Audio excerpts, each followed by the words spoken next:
सभी को good morning. आज 9 जून, लॉकडाउन हट चुका है 8 को ही, आप सभी को पता ही है। लॉकडाउन के वजह से बाहर का बहुत सारा काम पेंडिंग था, तो आज मैं कुछ काम को निपटा दूंगा। तो बाहर जब जाऊंगा ही तो आप लोगों को सिटी का माहौल ज़रूर दिखाऊंगा। तो ज़्यादा बात ना करते हुए चलिए चलते हैं, मिलते हैं सफ़र के साथ।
कोई कल फोन चले रात में जो भेज चले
कि देख रहे हो हम नदी है गंगा घाट।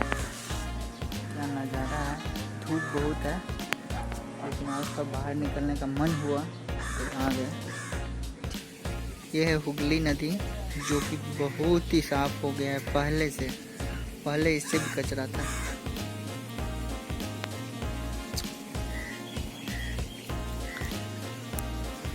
इसके बगल में यहाँ पे है बेलूर मठ। देखो ये जो ब्रिज दिख रहा है ये है बाली ब्रिज और वहीं पे है दक्षिणेश्वर मंदिर।